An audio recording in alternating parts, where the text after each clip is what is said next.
Bonjour, amigos. How are you? I wanted to bring a little update regarding my last video upload about the Ark of the Covenant. I put some more info on there. I'm adding to it. The announcement never came. Apparently, the leader of the Ethiopian Orthodox Church changed his mind about announcing, but there is a rumor that he's in some kind of conference with the Pope to announce at a later time. Anyway, as I said in my video, what's next? What's next with the 160,000-year-old remains, or is it the Ark of the Covenant? Well, my friend came to the door and reminded me that the Pope claims the remains of St. Paul the Apostle have been found. And I had to look into that. The Pope says the bones in the Vatican Basilica are those of St. Paul based on carbon fiber tests carried out on the tomb long believed to contain St. Paul's remains. That's carbon dating. And they reached into the tomb with a thin instrument, and they have tested these items. And 2,000 years of tradition says these bones were there. He says the carbon fiber tests found traces of purple linen, incense, and bones. And he says this surely confirms the unanimous and uncontested belief that the tomb contains the mortal remains of the Apostle Paul. However, there is another Dutch expert who says that he is not really thrilled with this announcement. He says he's Rengert Elberg. This is on monstersandcritics.com. Mr. Elberg is an expert on archaeological study of old bones and organic remains in Saxony. Told the German press agency it's impossible to establish that it's him. Even a genetic analysis of the bones would not prove anything, because there are no proven descendants whose DNA could be compared. But the bones could tell you sex and age of death of the person.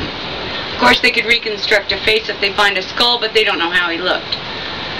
They would also look for traces of beheading, which can be identified.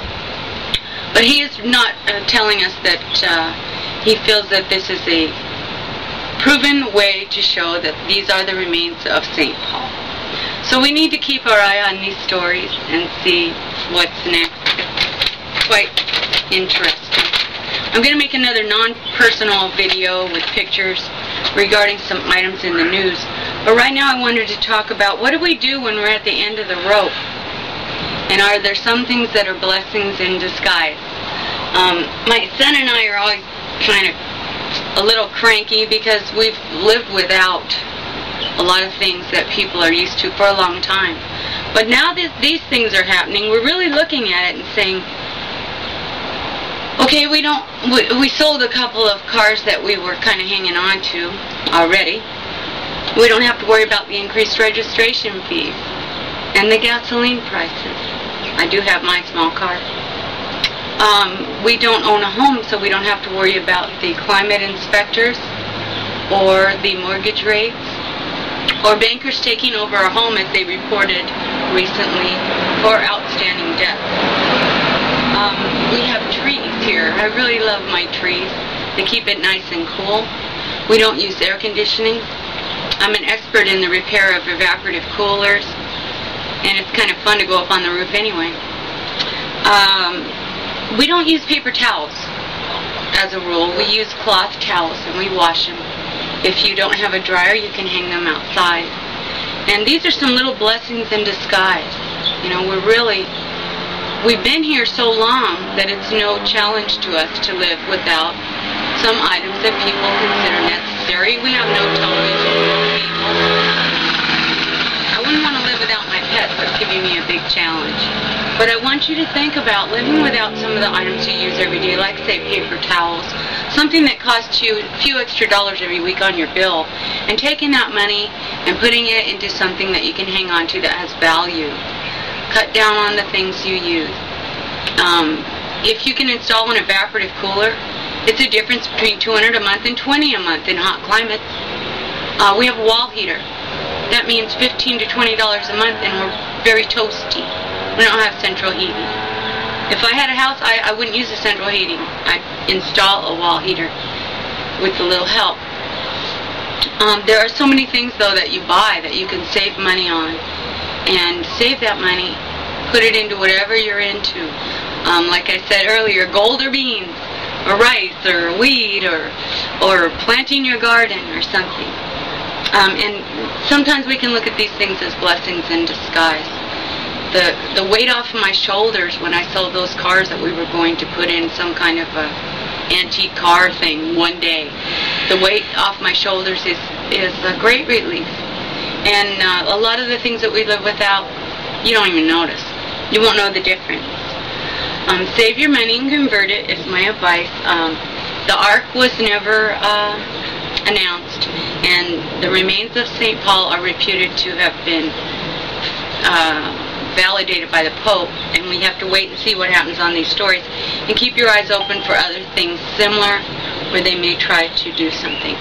I also wanted to let you know, I had a note on there that I had both of our computers got a worm, P-A-R-I-T-E, Parite or Parite. I'm not exactly sure of the pronunciation. But that item, if you try to delete it, it wipes out your whole operating system. So if you do have a worm, I just want to warn you, don't start running your Norton, your AVG, even your Avira. It's in your executable file, so your operating system will go on. So what you have to do first is you have to figure out how to get rid of it if you have these problems. According to the news, after I got this item, I found out that 30% of all computers have it, and people don't even know it. We probably could have kept going with it. It's not transferring to anyone else's computers from ours. It was a specific file that we put on a stick, on a memory stick, executable file. So if you think you have a problem, I'll be glad if you write to me. I'll tell you a little bit more if you need to know. Don't run that antivirus and let it quarantine or delete all those files until you know exactly what's going on. And I hope you have a wonderful week. It's cloudy again here. It's been cloudy for about 3 weeks. A lot of people are posting videos about it. We'll keep an eye on it. And I'm going to make a little video about some local news and about trusting the news. It's ridiculous. Anyway, blessings.